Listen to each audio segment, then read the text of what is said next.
தேர்தல் பணியெல்லாம் சிறப்பாகவே நடந்தது. எல்லாரும் நம்பிக்கையோடு காத்திருக்கிறோம். நிச்சயமா தேசிய ஜனநாயக கூட்டணி வெற்றி பெறும். அதில் எந்த சந்தேகமும் இல்லை. நான் தமிழக மக்கள் ஒரு மாற்றத்திற்கு வாக்களித்திருக்கிறார்கள் என்று நான் நம்புகிறேன். ஏன்னா இன்னைக்கு முதலமைச்சர் சாதனை சாதனை சாதனை அப்படின்னு ட்வீட் போடுறாரு. ஆனா மக்கள் வேதனையில தான் இருந்தாங்க. இன்னைக்கு கூட நீங்க வந்து பாத்தீங்கன்னா கரூர் கிட்ட ஒரு மூதாட்டியை நகைக்காக கொலை செய்திருக்கிறார்கள். அதாவது கொலை கொள்ளை, பெண்களுக்கான பாதுகாப்பு, இவை எல்லாமே ஒரு கேள்விக்குறியாகவே இருந்து கொண்டிருந்தது. அதனால மக்களுக்கு ஒரு ரிலீஃப் கிடைக்கணும், மக்களுக்கு வந்து ஒரு பாதுகாப்பு கிடைக்கணும். தமிழகம் சாதனை, பொருளாதாரத்துல இரட்டை இலக்கை சாதனை என்று சாதனையாக முதலமைச்சர் அதை இன்னைக்கு ட்வீட் செய்திருக்கிறார்.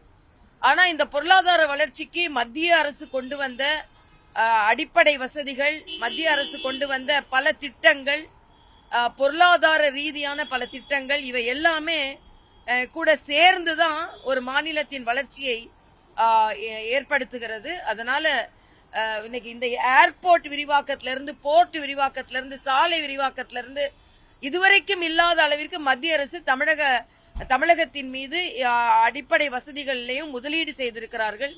அதனால மத்திய அரசின் பங்கு இதுல இருக்கிறது. நீங்க யுபிஏ அரசாங்கம் ஆட்சி செய்யும் பொழுது எவ்வளவு இலக்கை கொண்டு வந்தீங்க, நீங்களும் இங்கதான் ஆட்சியில் இருந்தீங்க என்பதை முதலமைச்சர் முதலில் சிந்திக்க வேண்டும் என்பது எனது கருத்து.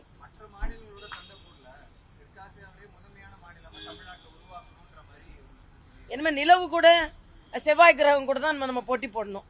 அதாவது நீங்க இப்படியே பேசி கொண்டிருக்கிறத பார்த்து கடன் வாங்கினதை பற்றி ஏன் பேசல?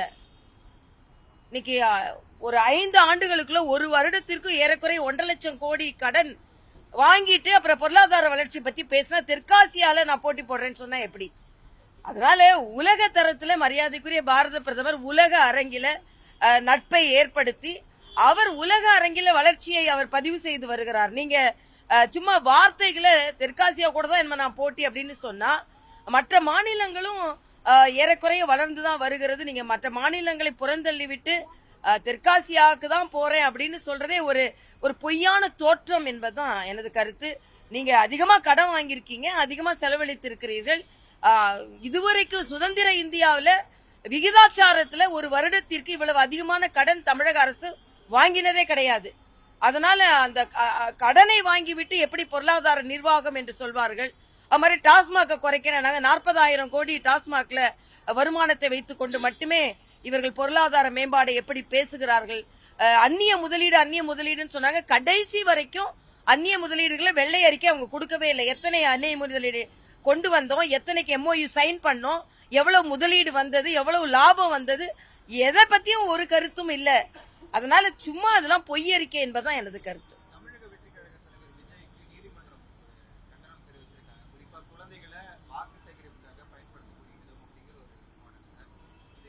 இல்ல, இது உண்மையிலேயே ரொம்ப ரொம்ப ஆழ சிந்திக்கக்கூடிய ஒன்று. விஜய் வந்து ஒரு நல்ல நடிகரா இருக்கலாம், ஆனா அவரு குழந்தைகளை இன்ஃபுளுயன்ஸ் பண்ணி அம்மா அப்பாட்ட அடம் பிடிங்க அப்படின்லாம் சொல்றது சாதாரணமாவே குழந்தைகளை வந்து பிரச்சாரத்துக்கு ஈடுபடுத்த கூடாது என்பது நிதி ஒரு ரூலாவே இருக்கும் பொழுது, விதியாகவே இருக்கும் பொழுது, குழந்தைகளை அவங்க மனதில வந்து ஒரு தவறான கருத்தை விதைப்பதை போல அவங்க எல்லாம் படிக்கணும்.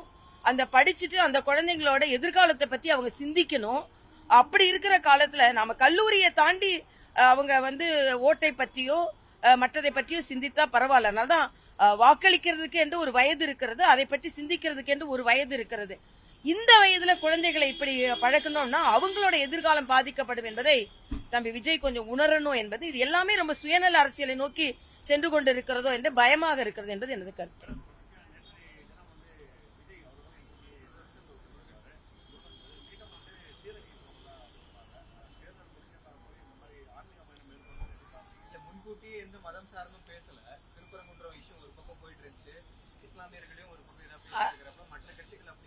அதாவது தேர்தலுக்கு முன்னாலே எந்த அடையாளத்தையும் நான் காண்பிக்க மாட்டேன், யாருக்கும் எந்த ஆதரவும் செய்ய மாட்டேன். திருப்பரங்குன்றத்துல இந்து மன உணர்வு புண்படுத்த போது சில வார்த்தைகளை அவர் சொல்லி இருக்கலாம். ஆனா இன்னைக்கு வந்து சில அடையாளங்களை அவர்கள் வந்து தேர்தலுக்கு அப்புறம் நாம இப்போ இறைவனை எல்லாரும் கும்பிடுறது ஆரோக்கியமான ஒன்றுதான். ஆன்மீக பயணத்தை நான் என்னைக்குமே குற்றம் சொல்ல மாட்டேன். அட்லீஸ்ட் அவர் வந்து நான் வந்து வெளிப்படையா சாமி கும்பிடுறாரு. அண்ணன் ஸ்டாலின் மாதிரி கொடைக்கானல் போறேன்னு சொல்லிட்டு அவரு சாமி கும்பிடாம மற்றவங்களை சாமி கும்பிட வச்சு அதோட பலனை அவர் அனுபவிக்கலாம் நினைக்காம நேரடியாவது சாமி கும்பிடுறாரு. அந்த வகையில நான் பாராட்டி தான் ஆக வேண்டும்.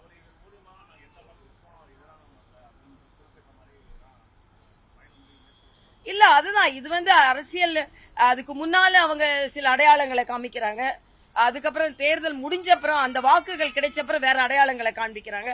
இதுவெல்லாம் வந்து ஒரு ஆரோக்கியமான அரசியல் இட்டு செல்லுமான்னு. இன்னொன்னு, வேற கட்சியை சார்ந்தவர்கள் ஒரு கோயிலுக்கு போனா உடனே அவங்க வந்து மதவாதிகள் அப்படின்னு ஒரு அடையாளம் குற்றப்படுகிறார்கள். மற்றவர்கள் போகும்போது நாங்க எங்களை பொறுத்த வரைக்கும் ஆன்மீக தேடல் ஆரோக்கியமான ஒன்றுதான் நான் எடுத்துக்கொள்வேன்.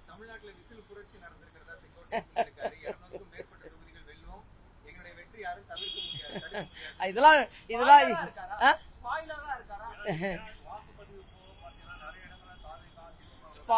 அதாவது ஸ்பாயிலரா இருப்பாரு, சில இடத்துல வந்து ஃபெசிலிட்டேட்டரா இருப்பாரு, சில இடத்துல வந்து ஃபால்ட்டி பிளேயரா இருப்பாரு. அதெல்லாம் கரெக்ட். பட் 200 தாண்டி விசில் போகும் அப்படின்றதெல்லாம் இது ஓவரான சத்தம். இது விசிலான சாதாரண சத்தம் இல்ல, இது அபரிதமான சத்தம். அந்த சத்தம் வந்து விசில் சத்தம் இல்ல. இவர் சொல்றது பார்த்தா பாம் சத்தம் மாதிரி சொல்றாரு. 200 அது 200 விசிலுக்குன்னு ஒரு சத்தம் இருக்கு. அந்த தாண்டி அவ்வளவு பெரிய சத்தத்தை எல்லாம் போட முடியாது. இது வெடி சத்தம் மாதிரி சொல்றாரு. வெடிக்குன்னு ஒரு சத்தம் இருக்கு. அதனால விசில் சத்தம் 200 எல்லாம் தாண்டதுன்றது ஒரு மிக பிரம்மாண்டமான கனவு. அது அண்ணன் செங்கோட்டையன் போன்றவர்கள் ஒரு கோட்டை கட்டுவதுன்றது ஒரு எப்படிப்பட்ட கனவுன்றது எல்லாருக்கும் புரியும். அதனால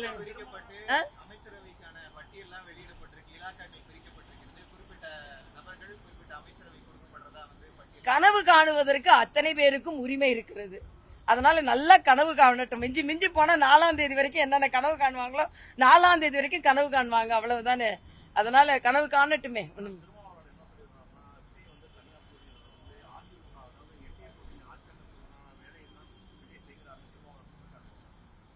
இல்ல, அண்ணன் திருமாவளவன் வந்து ரொம்ப குழம்பி போய் இருக்கிறார். ஒரு நேரம் ஒரு பேசுறாரு. இப்போ விஜய்க்கு வேண்டியவங்க சில பேர் வந்து அவர் இந்த ஓட்டை பிரிக்கிறாரு, அந்த ஓட்டை பிரிக்கிறாரு. முதல்ல அவரோட ஓட்டை அவர் பிரிக்க முடியுமான்னு எனக்கு தெரியல. அதனால இன்னைக்கு வந்து ஒரு ஆன்மீக தேடலுக்கு போட்டோம். அதுக்கப்புறம் தேர்தல் முடிந்த அப்புறம் அதான் தினம் போட்டோம்.